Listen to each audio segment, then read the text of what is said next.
Bem, meus irmãos, como eu falei, hoje, quinta-feira, às 16 horas, nós estudamos essa obra, Diversidade dos Carismas, né? Hoje é dia 2 de março de 2023. E nós vamos para o item 3, né, do capítulo 5, que trata do desdobramento. E o item 3 chama-se Manifestações Anímicas. E ele inicia assim o texto. Muitos livros têm sido escritos sobre comunicações diretas não telepáticas entre vivos, que se visitam em desdobramento, ou são vistos em locais diferentes de onde se acham seus corpos físicos. Houve o tempo que isso foi considerado literalmente fato milagroso, como o muito citado episódio de Santo Antônio de Pádua, que também era conhecido como Santo Antônio de Lisboa, como querem os portugueses. Nem todos sabem que isso acontece com mais frequência do que seria de supor-se.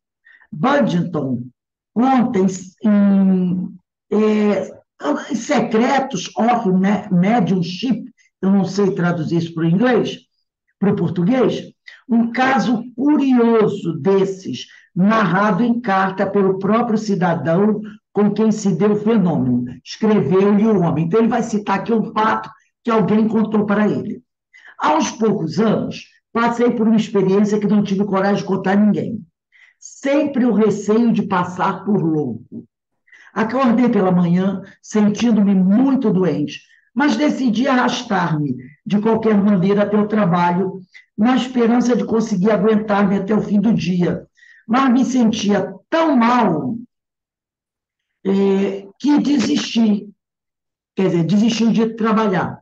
Já a caminho e retornei à minha casa. Algumas horas de sono me puseram bom novamente, e após uma refeição fui para o trabalho. Como sempre, três colegas pelos quais eu costumava passar, com uma palavrinha, queixaram-se rudemente de minha atitude pela manhã. Eu os ignorara totalmente. Eu não havia estado ali pela manhã, e eles se recusaram a acreditar em mim. Logo em seguida, meu contramestre mandou-me chamar ao seu escritório e me perguntou a queima-roupa onde eu havia me escondido, depois de encará-lo por um momento através da porta aberta. Ali pelas 10 horas da manhã. Como poderia eu explicar que, naqueles momentos, eu estava profundamente adormecido em casa? Fui acusado de ter abandonado o trabalho e tive, por isso, 2 horas descontadas do meu pagamento. Desde então, tenho lido sobre esse problema, mas não posso ainda compreender o que aconteceu. Minha mulher e minha filha testemunham que eu estava em casa. Meus colegas de trabalho comprovam que eu não estava, quer dizer, que eu não estava em casa, que eu estava no trabalho. Então, olha só o caso, vê que coisa constrangedora. Caramba, esse é. Ele não foi trabalhar, ficou em casa de repouso, porque ele não estava passando bem, mas os colegas de trabalho viram no trabalho, o chefe ouviu no trabalho, e ele não falou com ninguém. Então, foi por isso que os colegas reagiram, né? Porque ele era uma pessoa que sempre cumprimentava todo mundo.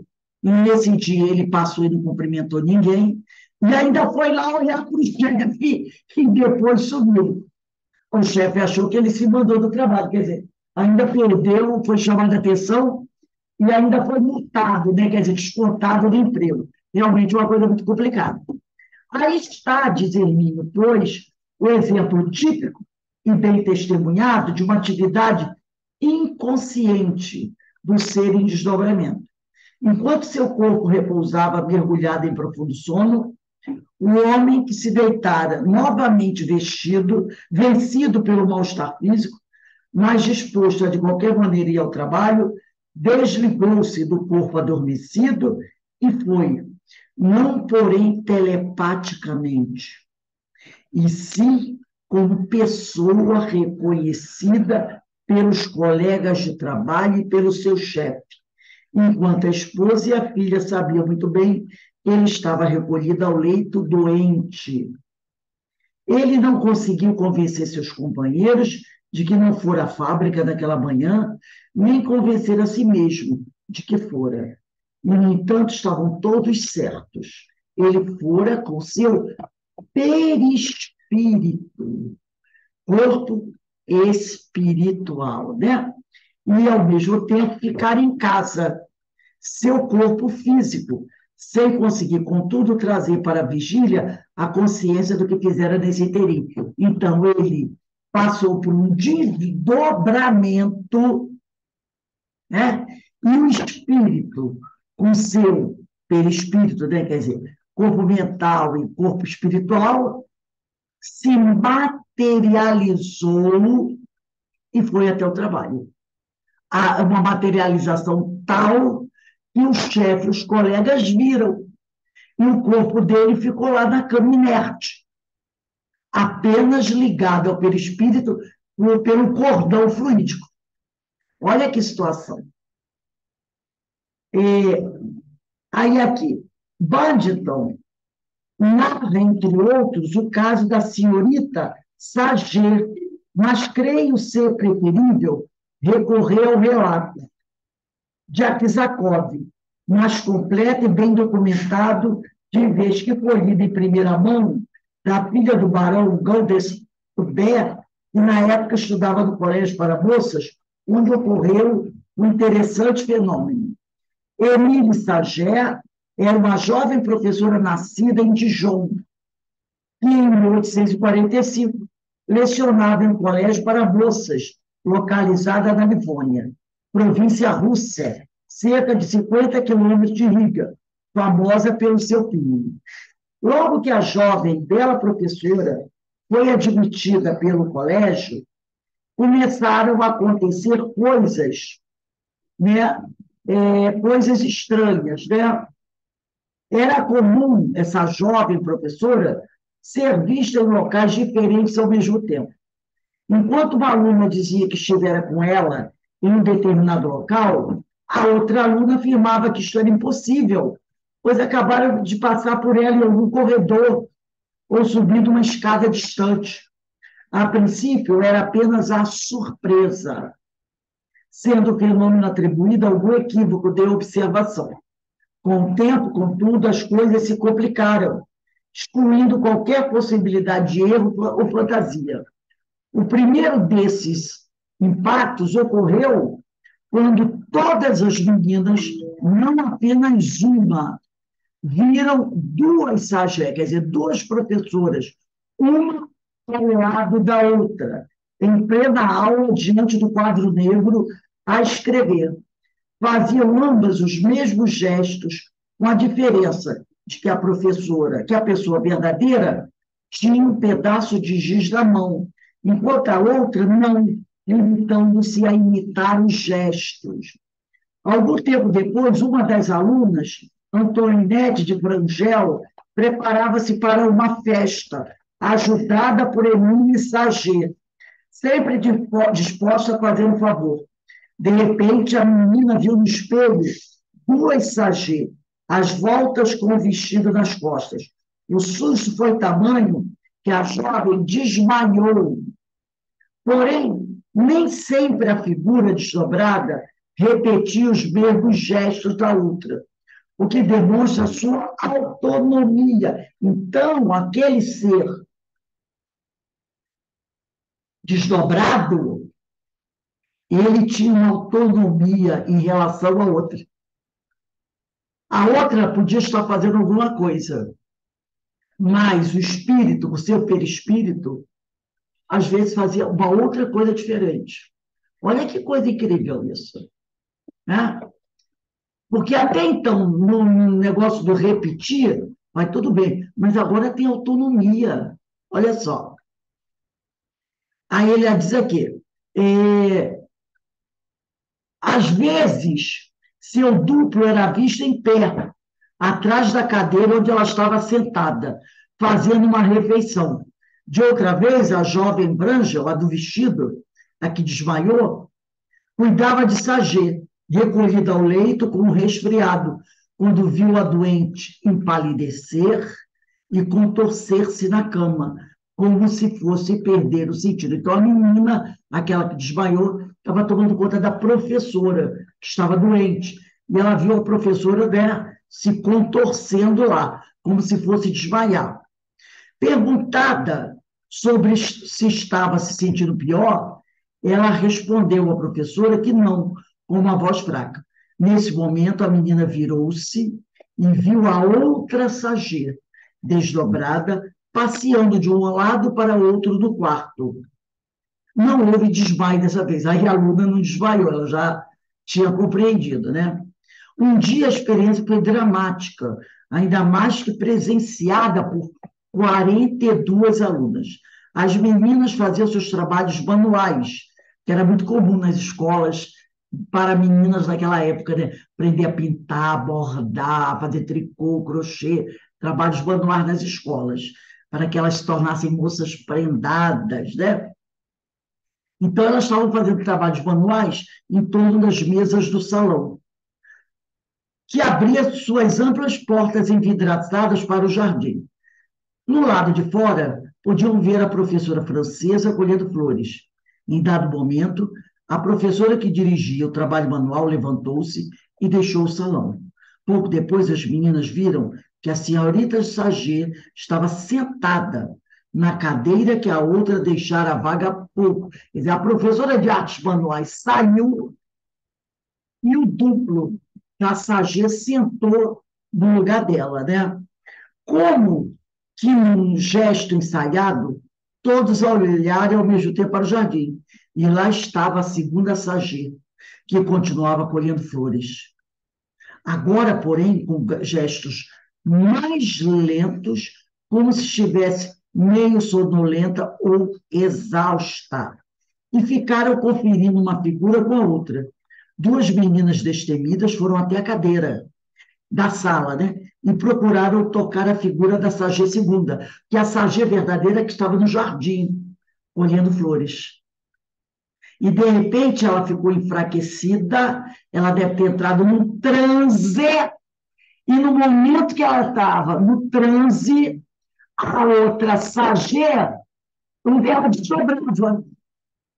E o duplo dela entrou na sala e sentou na cadeira da professora de artesanato que tinha saído. Então, as meninas olhavam para o jardim, viam a professora real colhendo flores, só que agora lenta. Quer dizer, ela estava no transe. E a outra, o perispírito materializado, sentado na cadeira dentro da sala. Olhava para lá, olhava para cá, olhava para lá, olhava para lá. Já pensou que coisa? Que coisa fantástica? Aí, duas meninas mais destemidas foram até a cadeira dentro da sala e procuraram tocar a figura da Sagê 2, o espírito, né, materializado. E encontraram certa resistência, como se tocassem um leve tecido de musseline ou crepe. Uma delas passou junto da poltrona e percebeu que, em parte, atravessara a figura. Então, uma delas percebeu que chegou até a atravessar o espírito materialista. Deve ter passado através do braço dela, né? Que ela devia estar sentada na cadeira. Então, a menina passou muito perto e percebeu que passou através dela. A imagem ficou ali por... A imagem ficou ali por algum tempo. E, de repente, desapareceu. Prontamente, a jovem Sagê, lá de fora, voltou aos seus movimentos normais, com a vivacidade habitual. Então, quando ela entrava em transe, os gestos, os movimentos dela ficavam mais lentos. E aí o duplo se manifestava. Quando o espírito materializado desaparece, ela, lá no jardim, volta a ter a sua mesma atividade normalizada. Quer dizer, ela nem percebia que tinha desdobrado. Ela desdobrava em estado de vigília e ela nem percebia. Porque se ela percebesse, quando o espírito dela voltou ao corpo, ela Ninguém dizia assim, o que está acontecendo? Não, ela continuava fazendo aquilo que ela estava fazendo antes. Então, ela nem percebia que estava em desdobramento. Questionada posteriormente por algumas das meninas, quer dizer, depois, quando elas foram de encontro à professora, né, lá no jardim, elas perguntaram alguma coisa para a professora.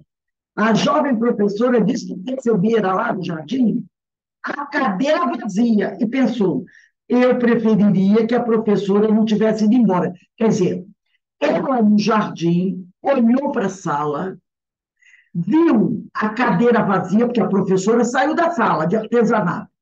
E ela, como professora que estava no jardim, ficou preocupada das alunas estarem na sala sozinhas. Olha aqui o que ela disse. Que ela, do jardim, percebeu a saída da professora de artesanato, viu a cadeira vazia e pensou: eu preferiria que a professora não tivesse ido embora, não tivesse saído. Certamente essas meninas vão perder o tempo e cometer alguma travessura. Então, ela no jardim, vendo a cadeira da sala vazia, ela pensou o quê? Essas meninas não deveriam ficar sozinhas na sala. Elas vão fazer alguma bagunça. Então, bastou ela ter essa preocupação, o que ela fez?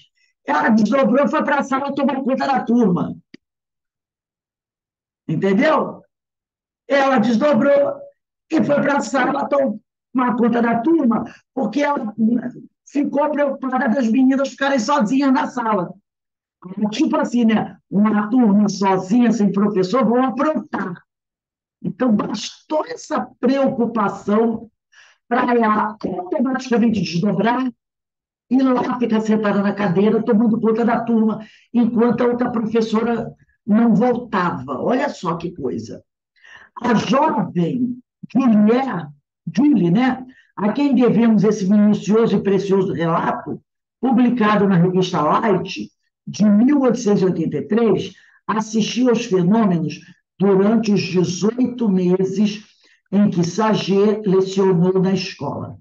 Preocupados, contudo, com o estranho fenômeno que fora divulgado pela família das alunas, os pais foram cancelando as matrículas, até que das 42 meninas, somente restavam 20. E essas histórias acabaram chegando aos ouvidos das famílias. E as famílias preocupadas foram tirando as filhas da escola, né?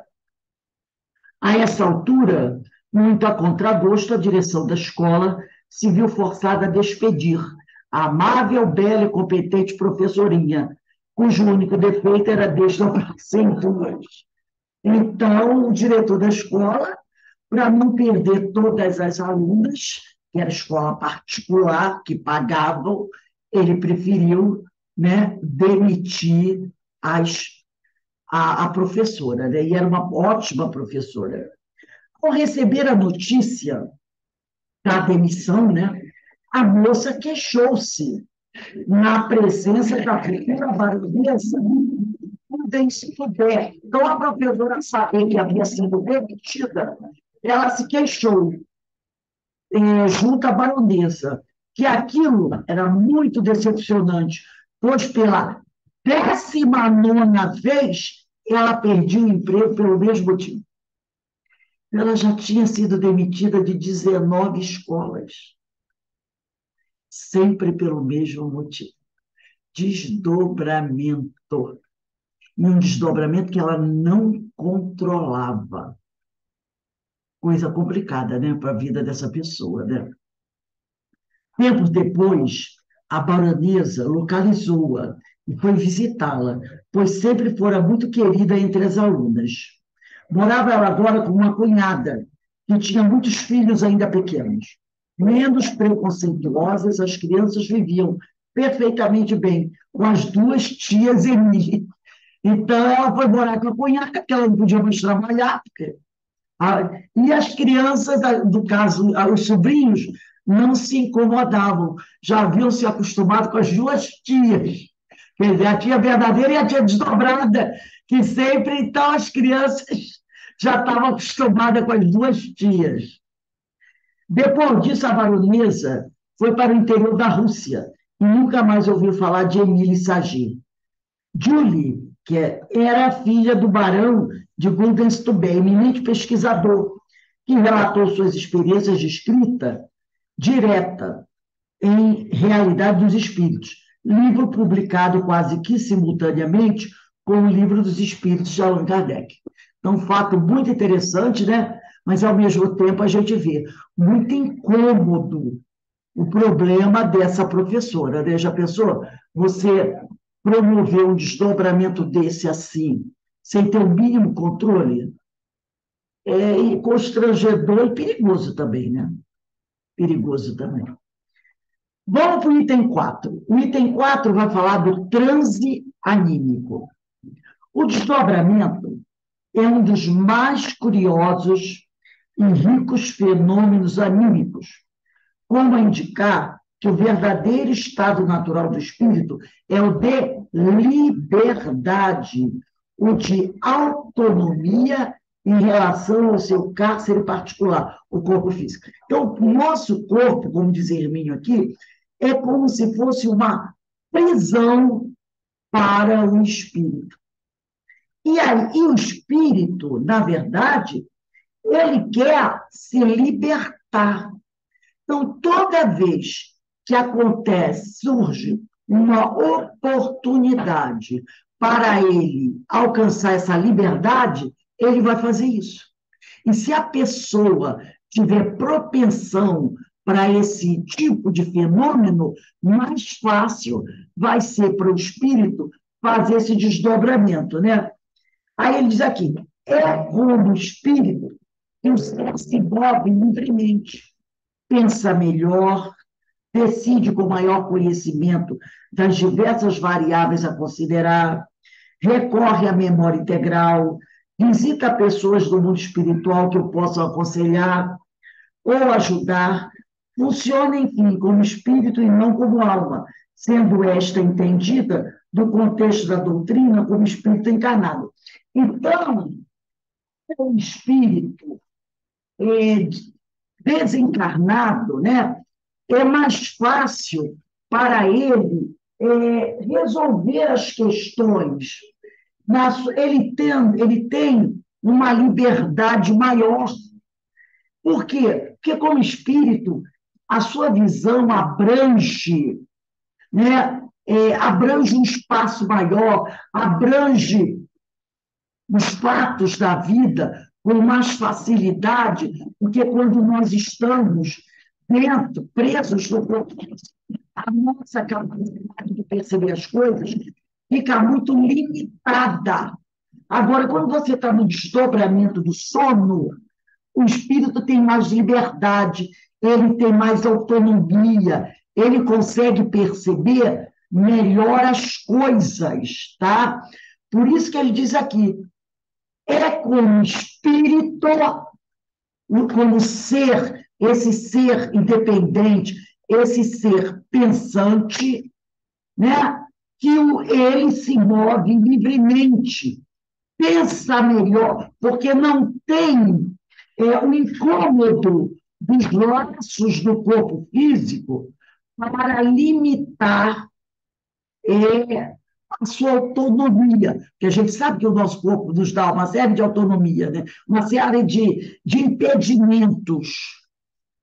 Muita coisa que, quando você está encarnado, você não percebe, mas quando você desdobra, você se liberta do corpo físico, que dá um certo freio para o espírito, você tem uma visão muito mais ampla das coisas e consegue perceber melhor, né?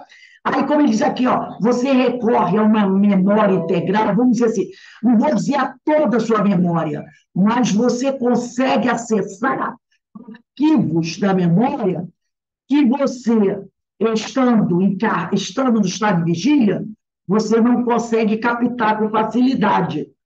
Então, ele tem mais autonomia, estando ele num desdobramento, afastado do corpo físico, né? E aí ele diz, por quê? Por que isso? Porque o ser encarnado em desdobramento funciona, enfim, como ele diz aqui, ó, como espírito e não como alma.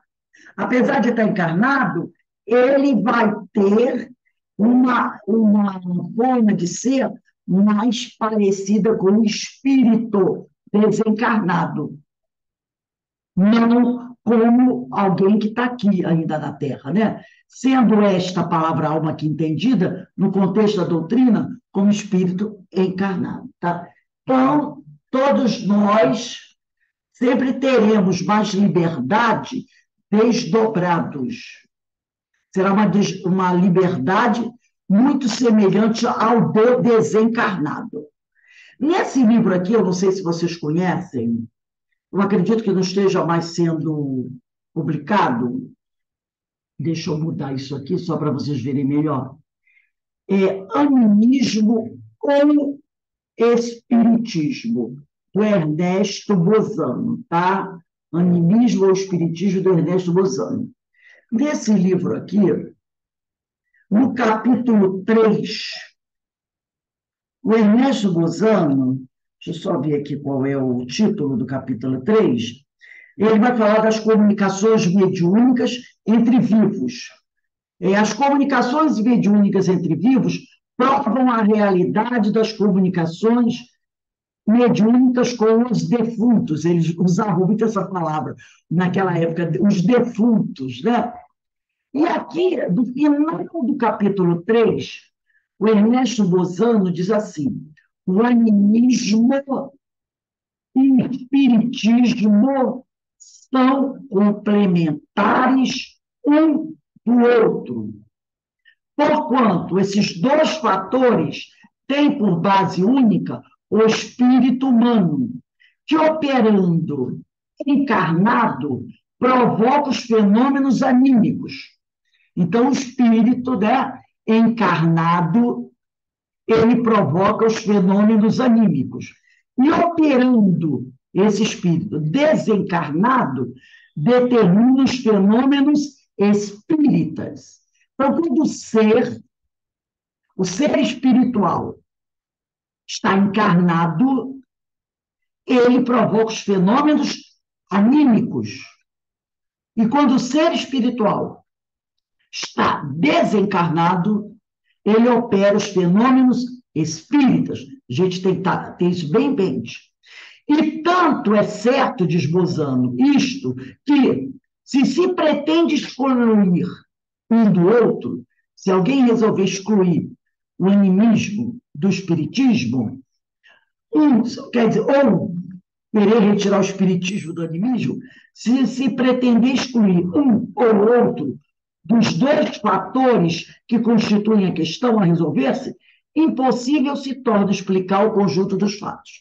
Então, se você não estudar o animismo junto com o espiritismo, você vai ficar impossível explicar-se como os fatos acontecem. Tá? Então, esse livro é uma pergunta, na realidade, o título do livro, né? Animismo ou espiritismo? Então, ele fala, eles estão ligados. Você não pode estudar um independente do outro.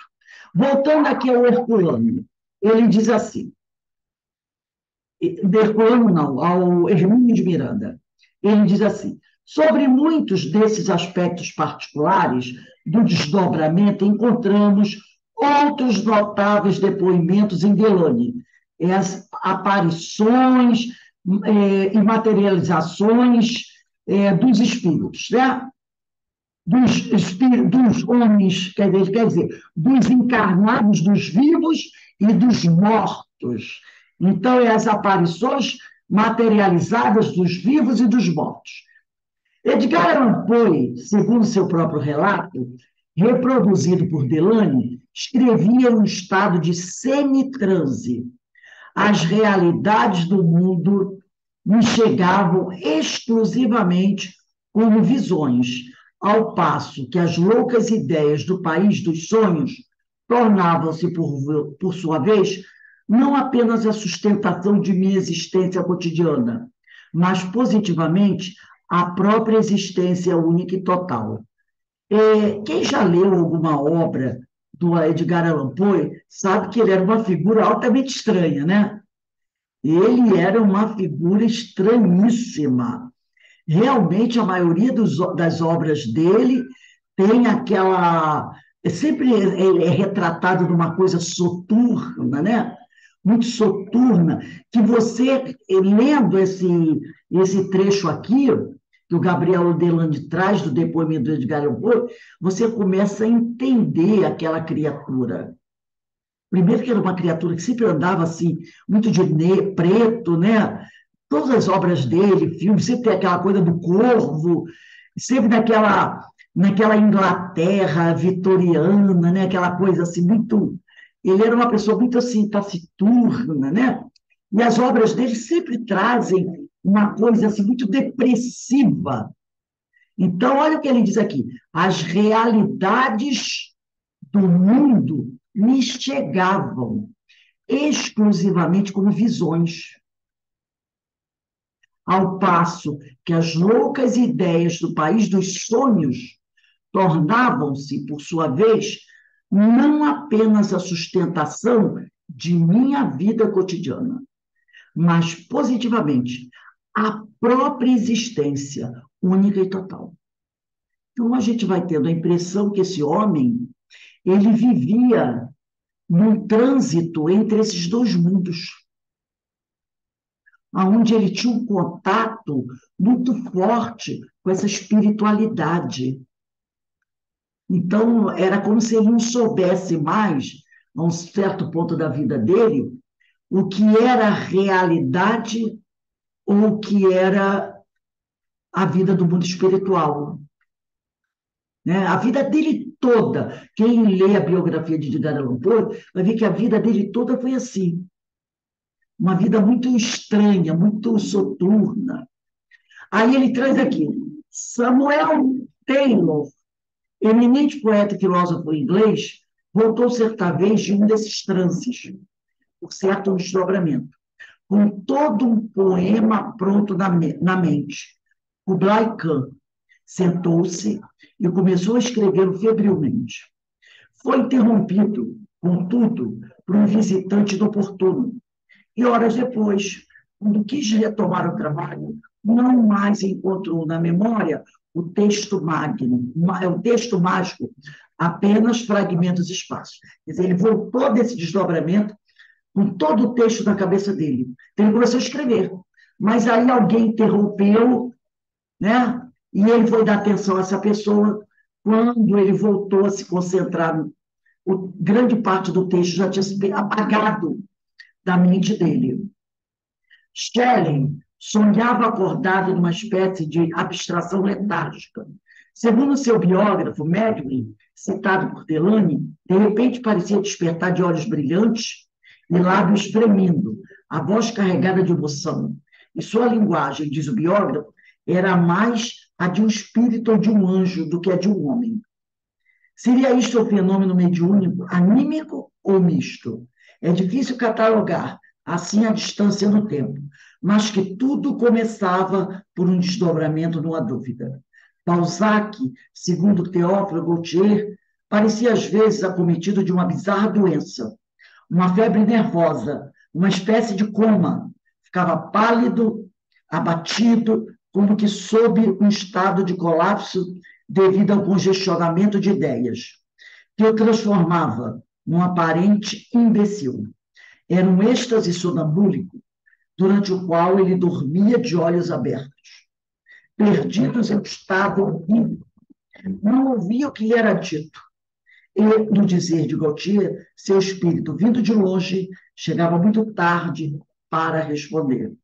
Nesse curioso estado de desdobramento, o próprio Balzac confessaria depois: ouço as pessoas na rua, sou capaz de assumir suas vidas, sentir os andrajos. Olha que coisa escandalosa isso aqui.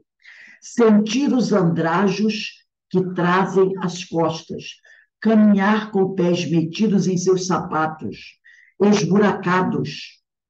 Então, ele está falando aqui de pessoas pobres, né? Que a Inglaterra, no século XIX, século XVIII, século XIX, a grande parte dos trabalhadores, não só em Londres, mas em Paris, eram pessoas muito, muito pobres. Era uma coisa terrível. Inclusive, tem um livro que eu até já falei para vocês, né, da editora Brasiliense, que tem por título, é aqueles livrinhos pequenininhos, fininhos, lembra? Da editora Brasiliense, tem vários deles. Esse é assim, Londres e Paris no século XIX, o espetáculo da pobreza. É isso aí, Londres e Paris no século XIX, o espetáculo da pobreza. E mostrava como era a população de grande parte de trabalhadores de Londres e Paris do século XIX. E aí, ele fala aqui, ele chama atenção aqui, ó.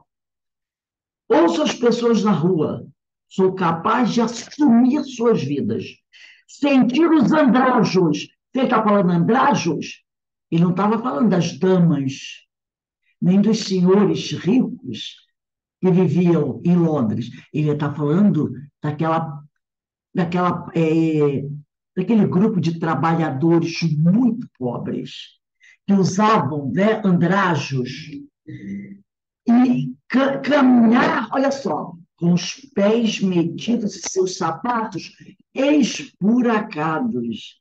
Então, era o contato com o proletariado, com a classe mais pobre, sentir seus desejos e suas necessidades, tudo passando pela minha alma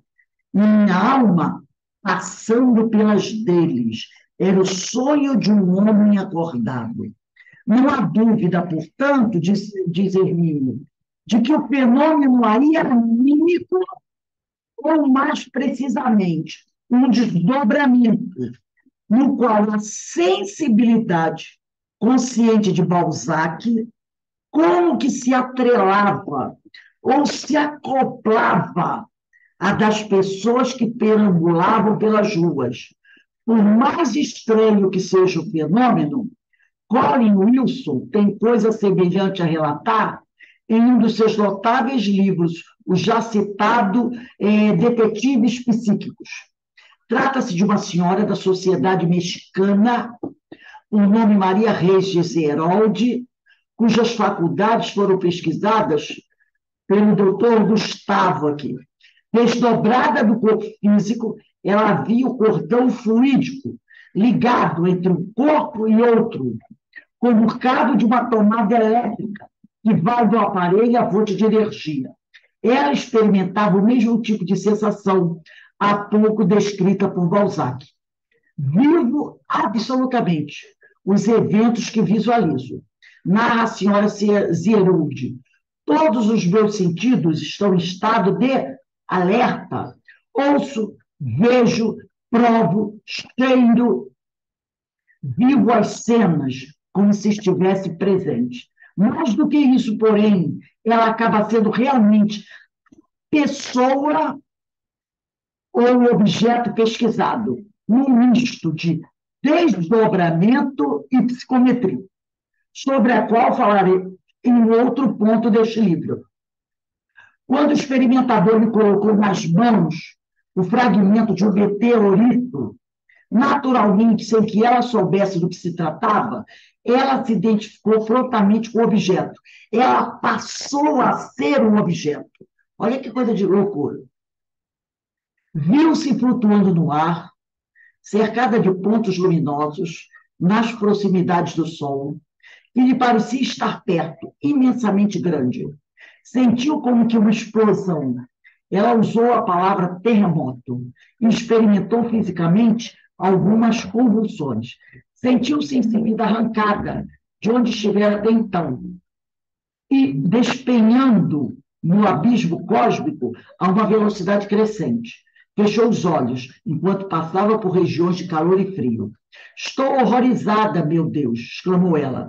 Temeroso de algum acidente, o experimentador retirou-lhe a pedra da mão rapidamente. Então, ela passa a ser aquele objeto, aquele ser que ela está pesquisando.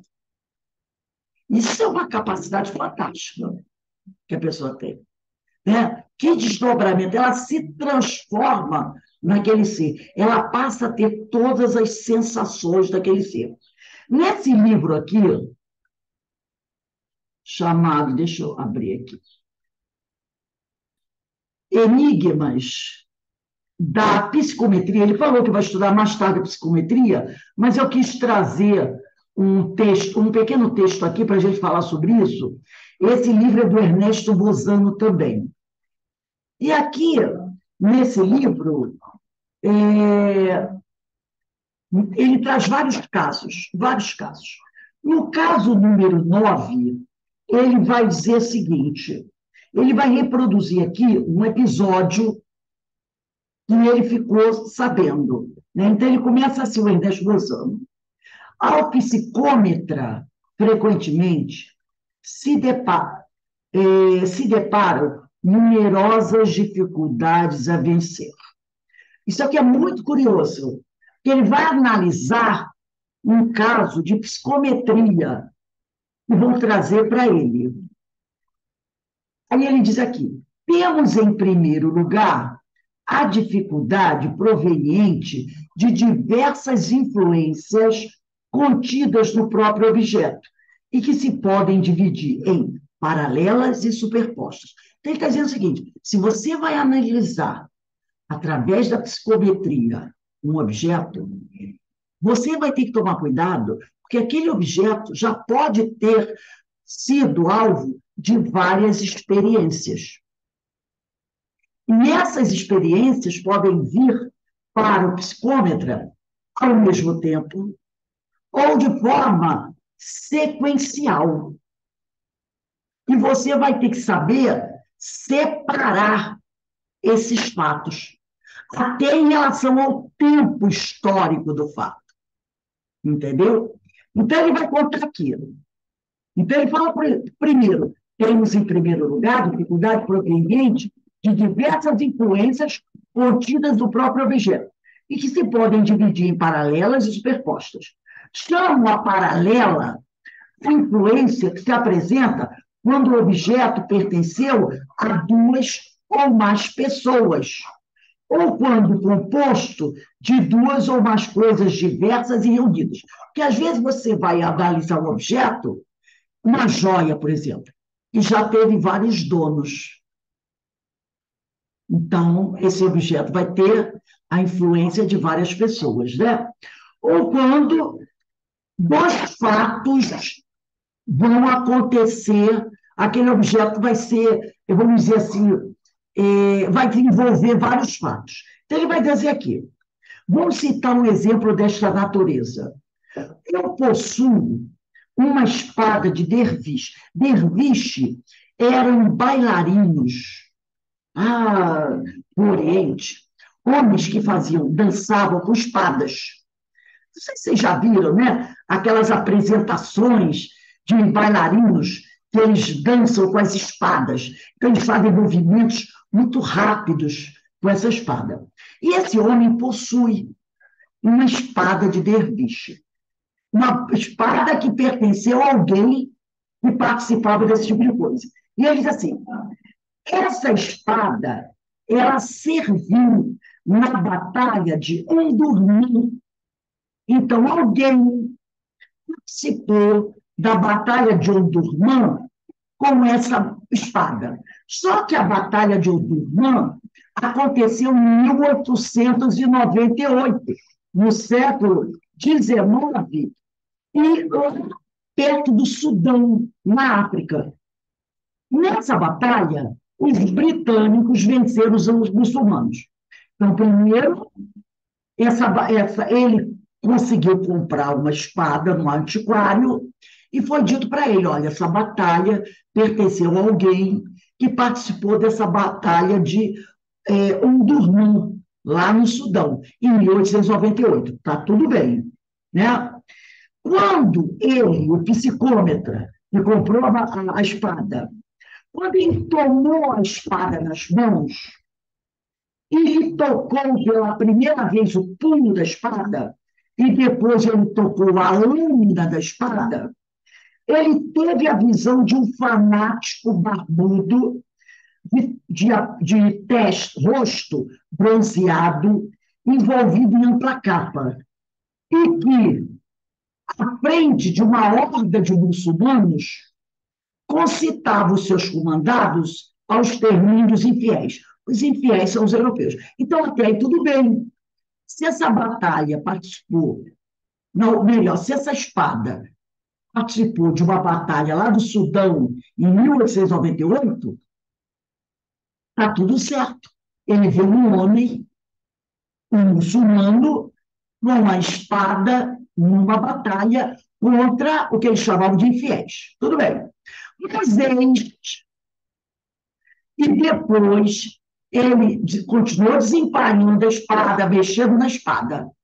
E aí, quando ele pegou a lâmina da espada, com mais cuidado, com mais atenção, ele teve uma visão diferente. Agora ele viu o semblante de um homem que parecia haver chegado ao extremo limite do esgotamento físico e que, revestido de antiga armadura de origem agora europeia, estava perdido num deserto imenso, e que era uma arenosa planície. Então, primeiro ele viu a espada na mão de um muçulmano, numa guerra contra os britânicos na África. Agora, ele vê um inglês com a espada, perdido no deserto, morrendo de sede no deserto. Coisa estranha, né? Aí, esse homem que estava no deserto, esse inglês europeu, estava ajoelhado. Esse homem tinha diante de si um espadagão. A espada estava diferente da espada que ele tinha. A espada desse homem inglês era uma espada muito mais comprida. Sabe aquelas espadas daqueles cavaleiros cruzados?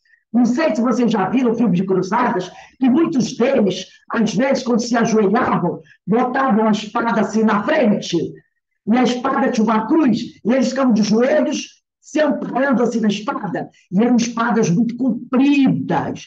Mas essa espada que ele tinha era curta, então vamos ver só uma coisa. O que aconteceu? Ele viu esse espadagão de punho duplo, evidentemente para substituir uma cruz, tal como se praticava na Idade Média, a utilizar qualquer sinal simbólico para melhor se concentrar na prece. Então, o cavaleiro, normalmente, a espada dele, ele era um cruzador, e a espada dele tinha no punho uma cruz. Então, quando ia para a batalha, antes ele se ajoelhava, botava a espada assim, olhava para a cruz que estava no punho da espada e fazia uma prece. Depois ele se levantava e ia para a batalha.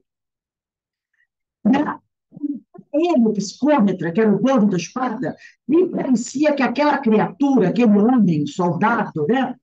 Aquele guerreiro europeu, e ele havia se perdido no deserto, separado dos seus companheiros de arma, e desesperançado já de qualquer socorro, preparava-se para morrer como cavaleiro cristão. Esse mistério foi pouco depois, psicômetro, depois, foi aclarado por um amigo. Ele procurou um amigo. Ele falou, mas primeiro eu vi a espada na mão de um bárbaro muçulmano, ela era curta. Agora eu vejo a mesma é trovão.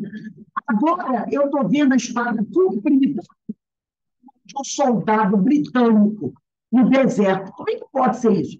Um amigo dele, o historiador, esclareceu.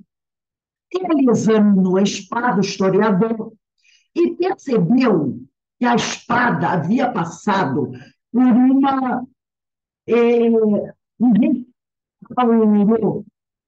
um restauro, que era restauro que era muito comum se fazer na França. Ele começou a fazer uma análise mais profunda sobre a espada e percebeu o seguinte: um amigo falou para ele, essa espada era longa, muito longa.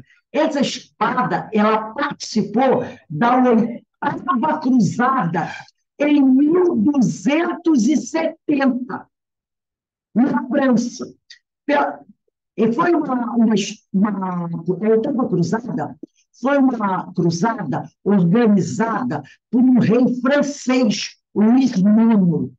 Eles foram para o Egito. Qual era a ideia dessa cruzada?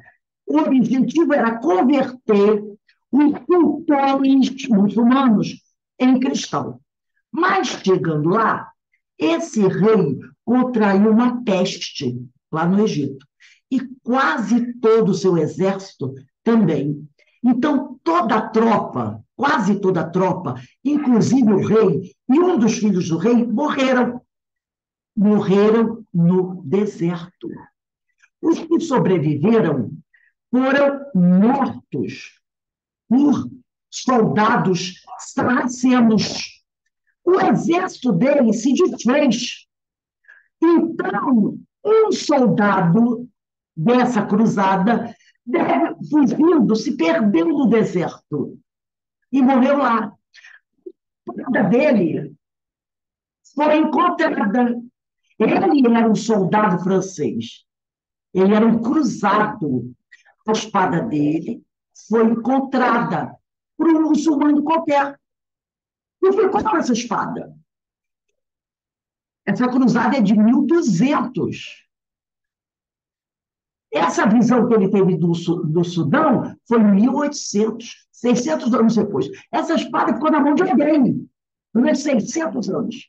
E durante esses 600 anos, ela passou por uma transformação.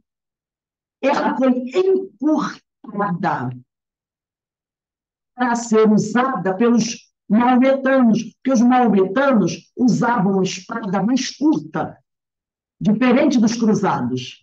E essa espada acabou na mão de um soldado maometano que lutou nessa batalha de Omdurmã, onde eles, os maometanos, foram destruídos pelos britânicos. Um britânico pegou a espada e levou com ele. E depois vendeu a espada. Então, olha só que coisa incrível. Esse psicômetro teve a visão da espada em dois momentos. Em 1270, que era a sua forma original, comprida, grande, com uma cruz, ela se perde no deserto, é encontrada por um muçulmano que leva ela, fica com essa espada durante 600 anos, passando de geração em geração. A espada vai para a metalurgia, é feita uma mudança nela, ela fica uma espada menor, do jeito que os maometanos gostavam, e vai para essa luta no Sudão, onde ela é perdida novamente, e os ingleses pegam, e mais tarde ela vai parar no antiquário, onde esse psicômetro compra a espada. E ali ele tem a visão das duas histórias dessa espada. Olha que coisa incrível. Fantástico isso, né? Ele tem visão desses dois fatos históricos. São as duas histórias paralelas que ele vai encontrar com esse tipo de coisa.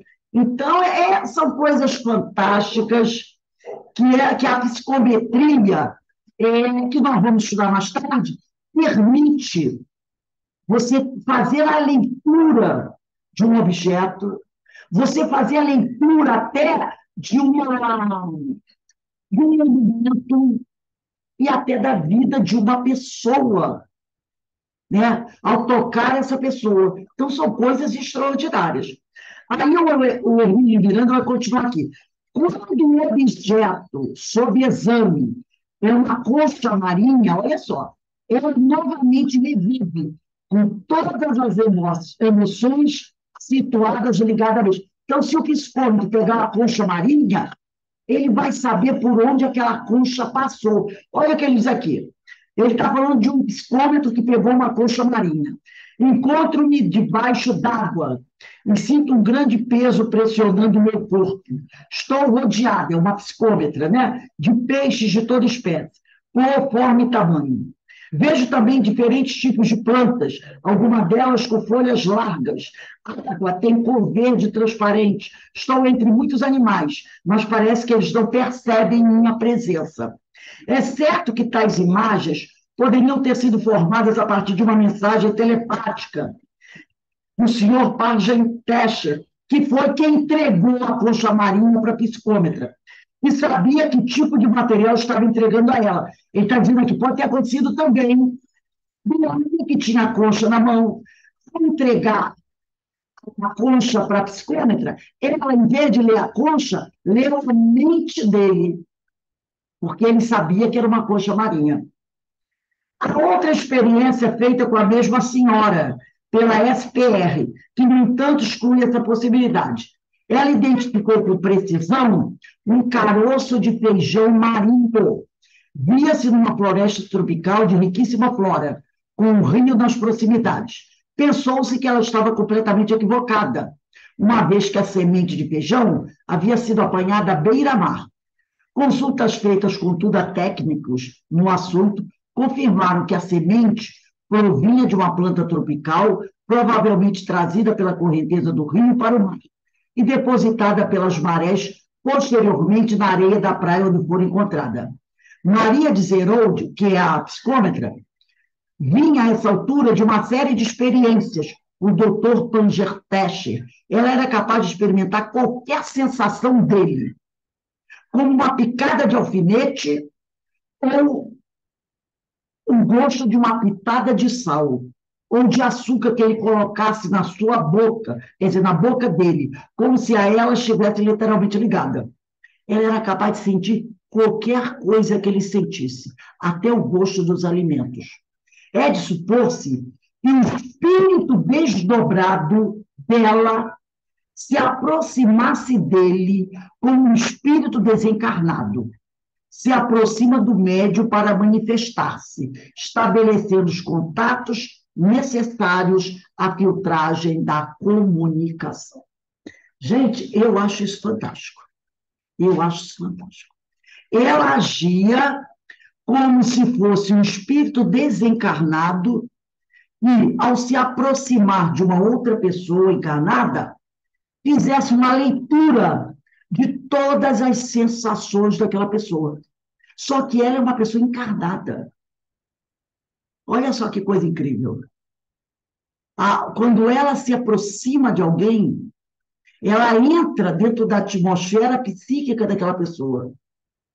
E ela faz uma leitura total do que aquela pessoa sente. Entendeu?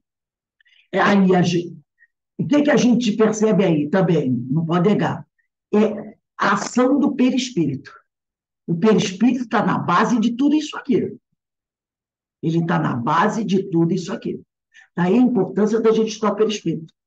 Esses fenômenos, que muitas pessoas podem achar assim, para que estudar isso? Isso é uma bobagem. Não é. Principalmente quem trabalha na área mediúnica. Você precisa ter noção de que essas coisas podem acontecer. Porque isso pode acontecer conosco. Você pode, de repente, se aproximar de alguém e, sem que isso nunca tenha acontecido, fazer uma leitura dessa pessoa. Você pode também, de repente, chegar, quem gosta muito de ir ao museu e antiquário, você se aproximar de um objeto ou tocar alguma coisa e, de repente, você faz uma leitura da história daquele objeto. E aí a pessoa vai dizer assim, mas o que é isso?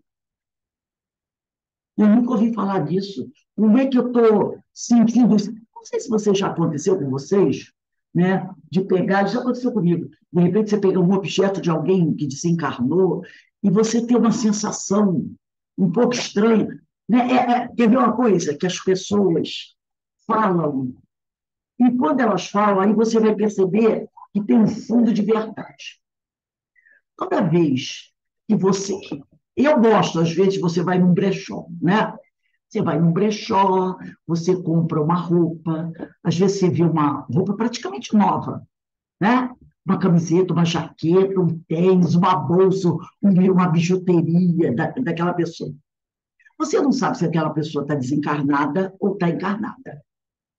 A gente não sabe. É de bom tom você pegar esse objeto, levar para casa e lavar. Não só por questões higiênicas. E às vezes a pessoa dá e diz assim: está lavadinho, está limpinho. Ele nem o chegou a usar. Não é? Às vezes a pessoa desencarnou, ele ganhou, mas nem, desencarnou, nem chegou a usar. Mas aquilo pertenceu a uma pessoa. De certa forma, a energia daquela pessoa está ali ainda naquele objeto. Então, os antigos falavam sobre isso, muita gente não dava atenção. É bom então você lavar aquela roupa, né? Dá uma limpeza naquele objeto, porque você pode, ao pegar esse objeto que pertenceu a alguém, fazer essa leitura daquela criatura. E você sabe se a leitura vai ser agradável ou não. Você não sabe o tipo de sensibilidade que você tem. Você não sabe o tipo de mediunidade que você tem que até agora não se revelou. Porque nós podemos ter mediunidades que nós ainda não descobrimos que tínhamos.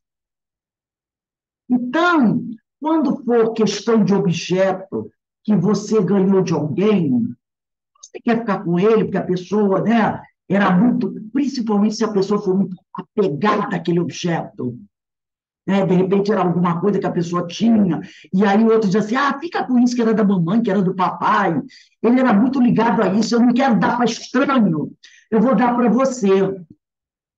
Né? Se for uma roupa, né, dá uma lavada, para poder, sabe, porque às vezes você pode ter, dependendo do tipo de mediunidade, tipo, só se você, sem saber o psicômetra, você pode entrar em contato com lembranças da pessoa, às vezes até com coisas íntimas da pessoa, como nós vimos o caso dessa senhora aqui, que ela se aproximava do senhor que ajudava, orientava no trabalho mediúnico, e ela sentia tudo que ele sentia, como se ela tivesse desencarnada, fosse um espírito que se aproximasse do outro. E a gente não sabe que tipo de mediunidade. Então, a gente tem que conhecer essas coisas. Eu sei que, às vezes, pode parecer um pouco maçante, um pouco chato, entrar em contato com isso. Mas esses grandes trabalhadores, estudiosos, como Bozan, Delane, Kardec, eles estudavam isso. E esses fenômenos podem acontecer com a gente. Pode acontecer com uma criança, né? Com alguém, você vai dar uma orientação à pessoa. Você vai explicar à pessoa. Se acontecer com você, você sabe, vai saber do que se trata. Né? Se alguém chegar e dizer assim: eu vi o William na padaria, o outro vai dizer: não, não podia, porque essa hora ele estava na casa espírita. Aí você não vai ficar: meu Deus, que loucura! Não, aí você vai deduzir que ele pode ter feito um desdobramento sem perceber. Então, a gente tem que ter noção, conhecimento dessas coisas, tá? Para que a gente comece, né, a penetrar, né, porque são fenômenos, como o Bozano falou, existem fenômenos anímicos e fenômenos espirituais. E a gente tem que saber o que é um fenômeno, a diferenciar um do outro. A gente precisa saber fazer a diferença entre um fenômeno anímico e um fenômeno espiritual. E a psicometria é um fenômeno anímico. Tá? Então, a gente tem que conhecer a doutrina, tem que conhecer esses fenômenos, e muita gente, às vezes, as pessoas não gostam de estudar, que é sobre sonambulismo, êxtase, dupla vista. A gente tem que conhecer esses fenômenos, tá bom? Alguém gostaria de falar alguma coisa? Ô, Rose, Fale, meu amigo. Eu, olha, eu juro que assim, eu já estava assim, gente. Esse cara tava, assim, viajando na maionese. Porque essa questão, assim, eu entendo a psicometria sozinho, eu entendo de dobramento sozinho. Depois ele começou a falar de desdobramento com psicometria. Cara, que coisa louca isso aqui. Não tem, faz sentido nenhum. Só consegui entender no último parágrafo do texto.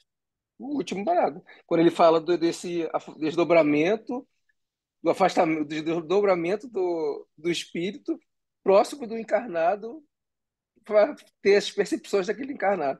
Foi a hora que eu entendi. Exatamente. É Esse, um desdobramento, vamos dizer, é um fenômeno de psicometria e animismo. é, porque aquele. Nossa, quando ele estava falando do Balzac aqui, assim, cara, eu ouço as pessoas na rua assumir as suas vidas, sentir os André. É Como é essa que a forma. conseguiu fazer isso? Ele se aproxima, Tanto, pois é. no estado de vigília, não é dormindo, ele no estado de vigília desdobra, se aproxima das pessoas que estão andando na rua, é uma aproximação tão grande que ele sente o peso da roupa da pessoa nas costas dele, como se ele estivesse vestido com aquela roupa. Ele sente o pé dele dentro do sapato da pessoa, a ponto de perceber o buraco no sapato da pessoa. Quando a pessoa está com o sapato Impressionante, né? furado, a pedra, a sujeira da rua não esfrega no seu pé.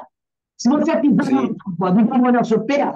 Se pisar na lama, não vai sujar seu pé, você não vai sentir a lama no seu pé através do buraco do sapato. Ele sente, porque ele penetra o perispírito dele faz isso, o perispírito do outro. É fenômeno perispiritual.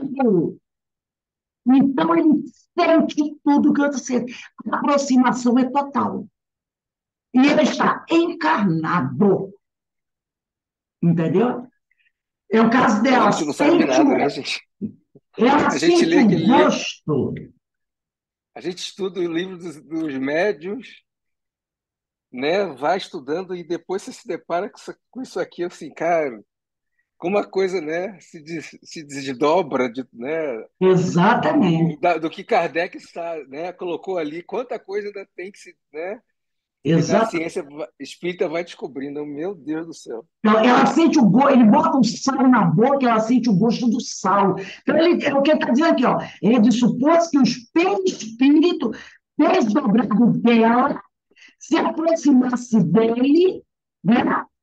Ele também encarnado, como se ela fosse uma desencarnada, como um desencarnado se aproxima do médium manifestar-se, estabelecendo os contatos necessários à filtragem da comunicação. Então, ela, encarnada, desdobrada, se aproxima do perispírito de outro encarnado. Então, são dois encarnados. Então, o fenômeno é anímico, não é espiritual. São dois encarnados em contato perispiritual. E os dois em estado de vigília. O cara andando na rua, que nem. E ela em vigília também vai de encontro àquela criatura. Fantástico isso. É impressionante, Fantástico, impressionante. impressionante. Né? É fantástico isso.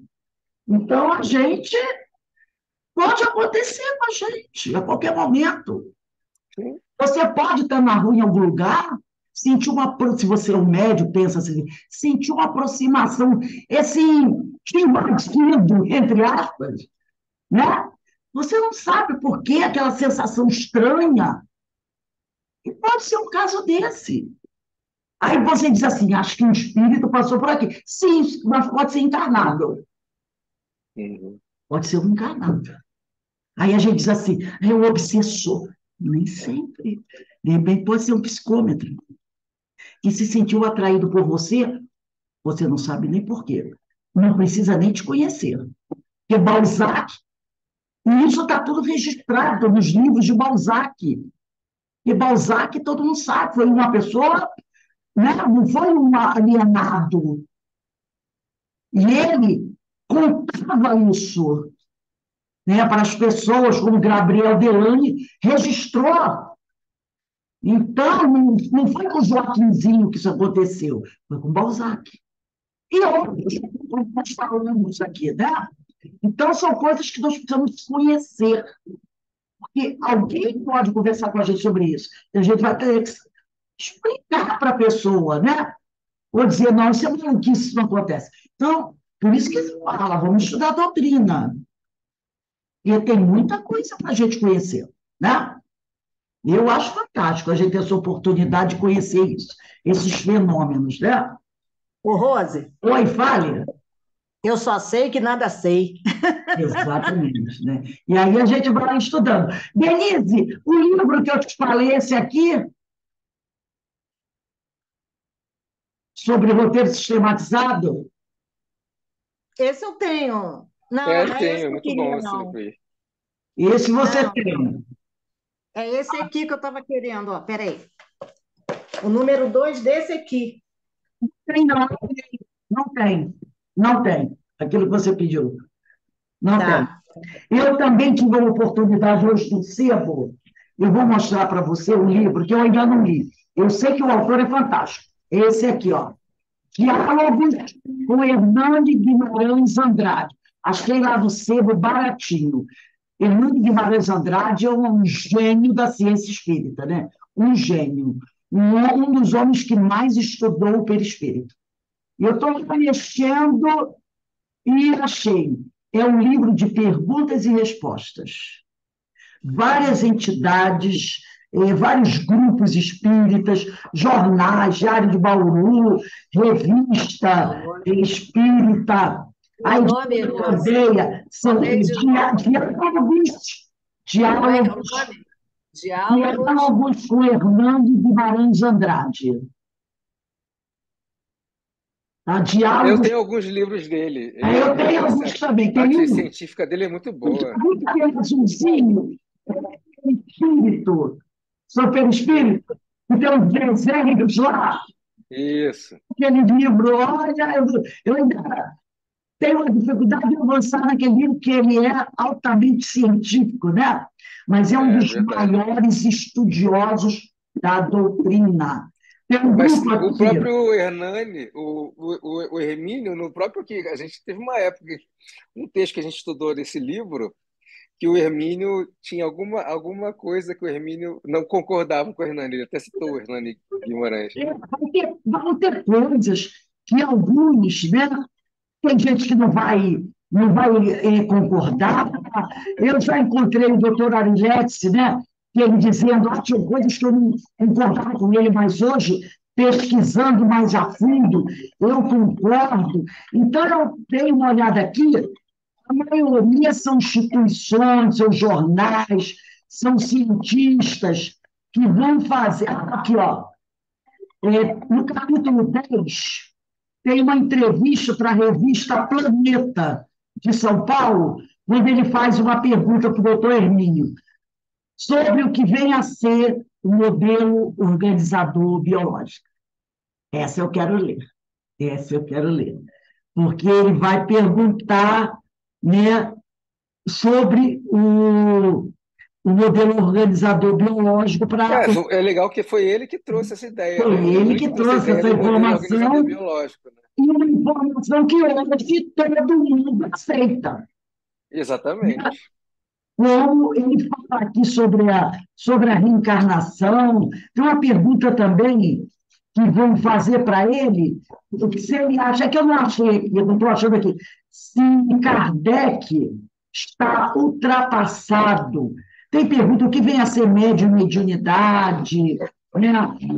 Sobre uma série de coisas, perguntas que vão fazer a ele, e ele vai falar, ele vai explicar. Ele era fantástico, assim. Então, eu achei muito interessante que são perguntas que são feitas a ele e ele vai responder e vai esclarecer muita coisa, né? Você pode concordar com umas coisas, você pode não concordar com tudo, mas com certeza a gente tem muita coisa para aprender com o doutor Hernando Guimarães Andrade. Então, eu fiquei muito contente em encontrar esse livro lá.